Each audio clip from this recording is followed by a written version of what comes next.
Hey ho Pop gengs.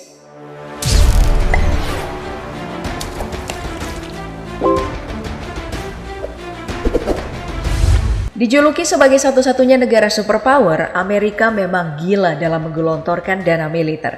Bayangin aja, budget militer dari negeri Paman Sam ini mencapai 770 miliar US dollar.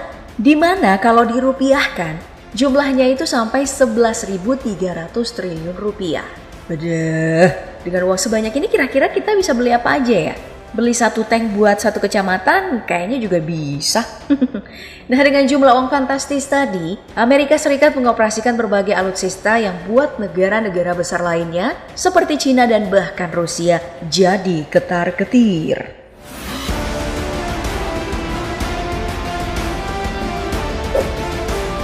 Contohnya saja untuk Angkatan Darat Amerika Serikat. Di sektor ini, alutsista gila yang harus kita bahas tentu saja tank legendaris M1A2 Abrams.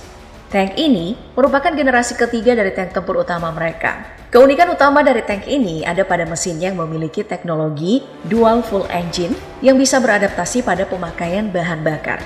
Jadi ada beragam bahan bakar yang bisa digunakan dalam mesin tersebut. Hal ini dikarenakan tank yang masuk ke jalur perang sering mengalami kondisi darurat bahan bakar. Jadi memang teknologi mesin yang bisa beradaptasi dengan bahan bakar beragam adalah satu keunggulan. Selain itu, senjata utama berupa 120 mm smoothbore gun yang berada di moncong tank ini memiliki daya dorong yang luar biasa. Jangkauan tembakannya itu mencapai 4 km dan didukung sistem radar baru untuk memandu tembakan. Makanya akurasi tembakan dari M1A2 Abrams ini dianggap salah satu yang paling top. Bukan hanya tank, Angkatan Darat Amerika juga punya rudal balistik antar benua, yaitu Boeing Minuteman III, yang merupakan sisa dari Perang Dingin di masa lalu. Boeing Minuteman III ini adalah misil nuklir dengan daya ledak hingga 300 kiloton. Harus kita ketahui, daya ledak ini 15 kali lebih kuat ketimbang bom atom yang sudah meratakan Hiroshima dan Nagasaki di tahun 1945 yang cuma punya kekuatan sekitar 20 kiloton. Jadi, kebayang dong gimana parahnya kerusakan yang bisa dibuat sama si Minuteman III ini. Mungkin aja rusak paling parah itu mirip sama yang ada di film G.I. Joe.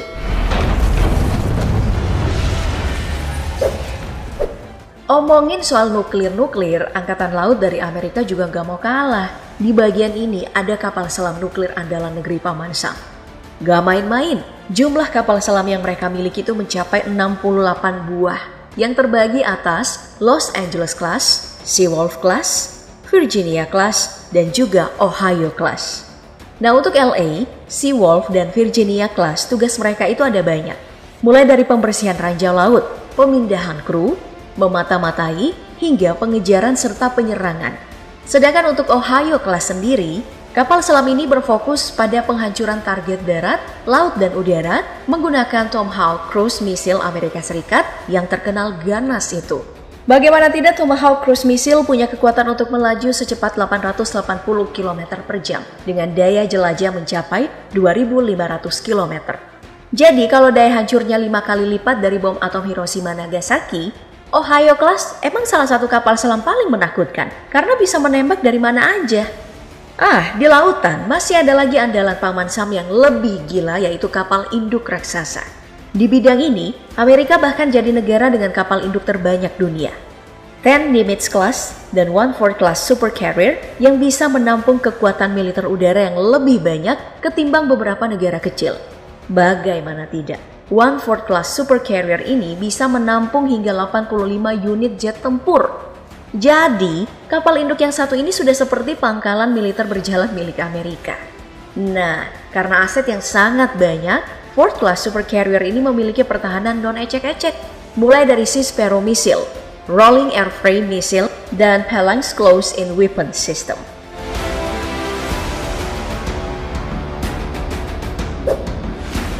Oh iya, di atas 4th Class tadi sudah disebutkan kalau ada 85 jet tempur yang mangkal dari beragam jenis. Nah, Angkatan Udara dari Amerika memang dikenal garang kalau masalah jet tempur. Salah satu jet tempur andalannya adalah F-22 Raptor. Kemampuan dari jet tempur siluman ini sudah nggak perlu diragukan lagi. Kecepatannya bisa menembus 2,25 Mach atau 2.278 km per jam. Lalu ketinggian yang bisa dicapai mencapai 65.000 kaki atau 19,8 km di atas permukaan laut. Dengan kemampuan terbang ini, F-22 Raptor diyakini bisa menyerang musuh tanpa terdeteksi oleh radar paling mutakhir pun di dunia. Hal ini tentu jadi ancaman besar karena F-22 Raptor juga bisa membawa berbagai persenjataan seperti air-to-air missile dan juga air-to-ground missile. Ya, karena unggul jauh dalam teknologi dan juga persenjataan, makanya Amerika memutuskan untuk tidak menjual jet tempur ini ke negara lain. Alasannya simple, supaya teknologi mereka ini nggak bocor ke negara manapun. Pantesan Indonesia yang katanya mau ngeborong jet tempur dari Amerika cuman berhasil bawa pulang F-15, ternyata nggak dijual toh.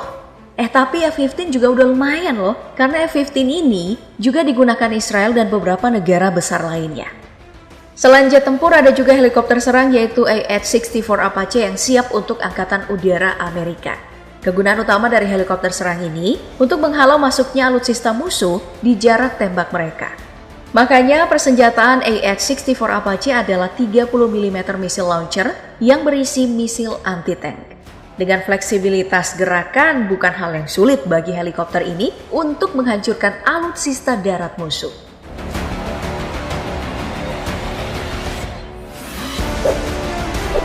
Oke, bahas negara sebesar Amerika yang punya banyak saingan, tentu aja kita nggak boleh lupa dengan sistem pertahanan mereka. Nah, untuk melindungi kawasan mereka ini, Amerika punya Patriot Missile Defense System yang santer dibicarakan di tahun 2020 kemarin. Tugas dari sistem pertahanan ini adalah untuk menabrak misil dengan misil kendali yang diluncurkan dari ruang kontrol. Jadi, alih-alih kena daratan, misil yang masuk di kawasan Amerika akan meledak di atas langit. Like a firework.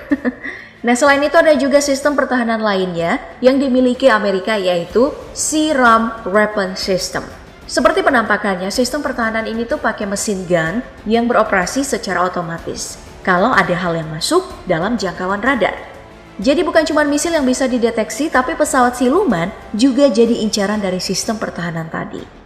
Lumayan ya kan? Walaupun gak kena pesawatnya, tapi kalau masih bisa diusir hush-hush cantik ya, bisa memberikan Amerika keunggulan. Nah, dengan dana super gila tadi wajar sih Amerika bisa punya beragam teknologi canggih untuk militer mereka. Kira-kira Indonesia harus ngejar mereka gak sih? Atau kita santuy-santuy aja?